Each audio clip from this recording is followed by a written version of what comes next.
धन गया तो कुछ नहीं गया, स्वास्थ्य गया तो कुछ गया, और चरित्र गया तो सब कुछ गया, ऐसा कहा जाता है।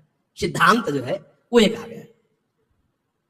अब अंग्रेजी तो याद नहीं, इसको अंग्रेजी में कहा गया money is loss, nothing is loss, health is loss, something is loss, और character is loss, everything is loss, सब नष्ट हो गया। अगर चरित्र चला गया तो सब चला गया। आज क्या है, कौन हृदय नहीं लाग कठिन अति नारी नयन सर, आगे कह रहे कौन ऐसा हृदय में जिसको नारी के नेत्र रूपी बाण ने घायल न कर दिया हो। वही हृदय है जो हरि को अर्पित है, जिसके हृदय में भगवान का स्मरण चल रहा है, उसके हृदय में नहीं हो। अगर देखने योग्य है तो भगवान का भजन करने वाले देखने योग्य है, और कुछ देखने योग्य नहीं संसार में, कुछ देखने योग्य नहीं। ये सब मल की सुंदरता है, मल की, ये सुंदरता नहीं है, ये मल की सुंदरता है। एक काम करने राजमहल में जाती थी, तो राजमहल में काम करने वाली साधारण घर में काम करने वाली थोड़ी होती, उसका एक पदवी होती, रानी की दासी पूरा। और उसका जो लड़का था, एक दिन वो महल तक गया किसी कार्य के लिए, ऊपर राजकुमारी थी, राजकुमारी को देखा तो एकदम हृदय में व्याकुलता, इतना सुंदर रूप है, तो मुझे काम मिल सकता, तो काम करने वाली इस महल में जो मेरी माँ है, मैं उनका पुत्र हूं, तो भला मुझे कैसे मिल सकती है। अब इतना उसको राज तत्काल हो गया कि उसने निश्चय कर लिया अगर राजकुमारी नहीं मिलेंगी तो प्राण छोड़ दूंगा। घर आया, खाना पीना छोड़ दिया।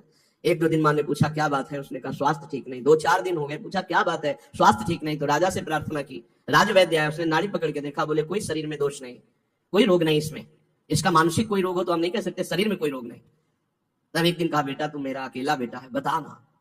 बोले माँ तुम्हारी सामर्थ्य के बाहर की बात है, जो मेरे मन में बात बैठ गई वो मृत्यु ही होगी और दूसरा कोई उपाय नहीं। बोले एक बार तो बता के देख, अगर कोई उपाय हो तो मैं कर सकती हूँ। बोले क्या कर सकती हूँ, जिस घर में काम करती हूँ महाराज की राजकुमारी को मैंने देखा, मेरा चित्त आ गया, मैं जी नहीं सकता उसके बिना, क्या आप ब्याह करा सकती हूँ। अब ये बोलने की भी सामर्थ्य नहीं, तुरंत मृत्युदंड दे दिया जाएगा। एक काम करने वाली राजा की पुत्री से ब्याह की बात अपने पुत्र के लिए कर सके, इतनी हिम्मत की बात कहा।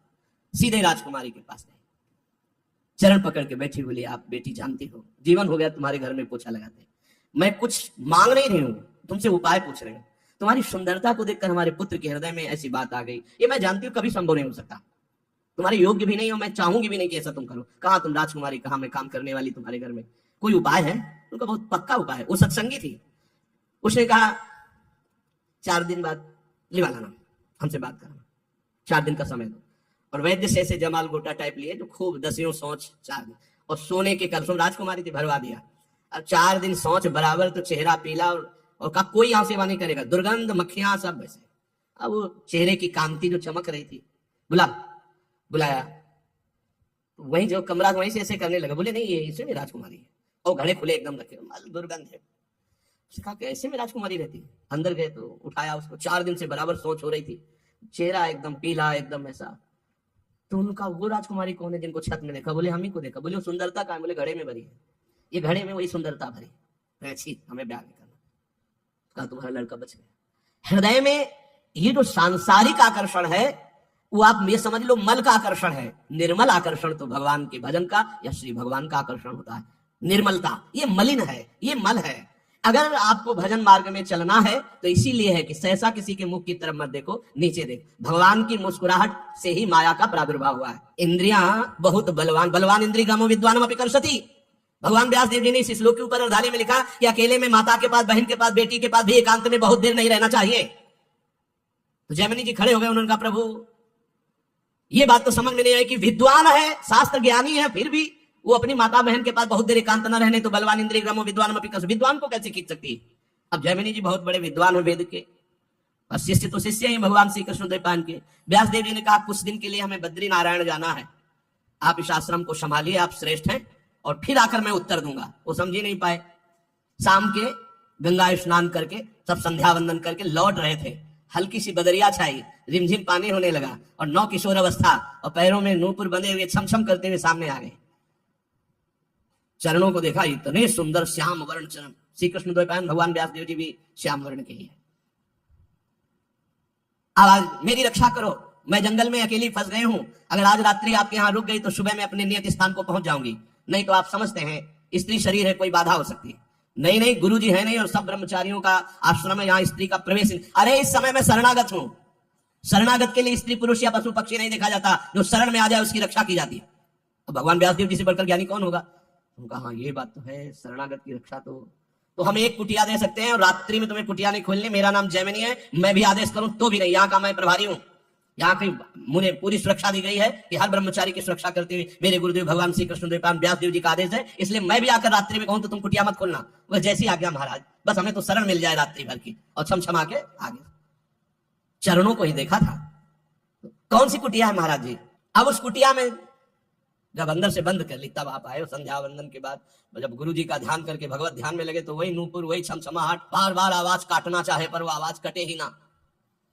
बोले बाद में ध्यान करेंगे, पहले पूछते हैं कि तुम आई कहां से हो रात्रि में, अभी तक तो पूछा ही नहीं, नाम क्या है तुम्हारा और तुम यहां फंस कैसे गई जंगल में। अब जो है वो दूसरी बात हो गई। गए और उनका कि दरवाजा खोलिए, उनका नहीं दरवाजा नहीं खुलेगा, जैमिनी ऋषि का आदेश है। बोले मैं जैमिनी ही बोल रहा हूँ। बोले नहीं, उन्होंने कहा था मैं भी कहूं तो मत खोलना। तो वहां कोई लिंटर तो पड़ा नहीं था, बहुत बहुत फूस की झोपड़ियां, खपरेला होते थे, मिट्टी की दीवार, बांस की फंटी, उसके ऊपर खपरेला हटाया, बांस की फंटी हटाई, नीचे कूद गए। ज्यों रूप देखा ऐसा श्यामता, कोटि कोटि गंधर्व को भी मर्दन करने वाला वो रूप, नौ किशोर अवस्था, विशाल नेत्र, कपोल चमक रहे नील कमल के समान। ऐसे लंबी सांस ली, हक से हो गया वैसा रूप। भगवान है, श्री कृष्ण द्वैपायन भगवान के अवतार है। कैसे आगमन, ढेर हो गए महाराज, कैसे आगमन हुआ? ढेर का मतलब सब इंद्रिया मन बुद्धि सब आसक्त हो गई उसमें। हम बहुत ज्यादा तो प्रश्न नहीं करेंगे, बस एक ही प्रश्न करेंगे, सब भूल गए। क्या तुम मुझे वरण कर सकती हो? आप जैसा ऋषि बोले तो प्राण अर्पित है महाराज। पर हमारे पूर्वजों में एक प्रथा चली आ रही कि आप जहां स्नान करने जाते हैं ना, वहां एक कालिका का मंदिर है, तो जो दूल्हा बनता है पूरा मुंह काला करके दुल्हन को पीठ में बैठा के मंदिर तक ले जाता है। तो यहाँ आसपास तो मंदिर है नहीं, वही कालिका जी का मंदिर है। आप अगर रात्रि में मुझे अपना मुंह काला करके और वहां तक बैठा के पीठ में ले जाए, पक्का ब्याह। तो सोचा रात्रि का समय, सब ब्रह्मचारी, कोई ध्यानस्थ है, कोई भजन परायण, कोई शयन में है, मुंह काला करने में क्या लगता है? कोयला लिया अपना मुंह काला किया, बोलो बैठो जल्दी पीछे में। रफ्तार से घुटनों के बल, काफी समय तो लगा है, बीच बीच में 2-4 चपत जम, उन्होंने सोचा चपत जमा ले, कोई बात नहीं। मंदिर के पास गए, खींच के 2-3 थप्पड़ मारे। ये कौन सी परीक्षा है? और जब देखा तो दाढ़ी, अरे गुरुदेव, बोले बलवान इंद्री ग्रामो विद्वान व विकल। बोले हाँ गुरुदेव, विद्वान व विकल सती, विद्वान को भी खींच सकती है। नारी नयन सर जा भी न लागा। कौन ऐसा है? कौन ऐसा है जो भगवान मानता है? वो ऐसा है, ये भगवान है, बस इतना। जैसे भगवान ने मोहिनी रूप धारण किया, देवता और असुर जब समुद्र मंथन किए, तो जब समुद्र मंथन से अमृत आखिरी में निकला तो असुर लेके भाग गए। तो देवताओं के ओठ सूख गए कि प्रभु इनके हाथ से अब हमें मिलने वाला। बोले नहीं, बिना झगड़े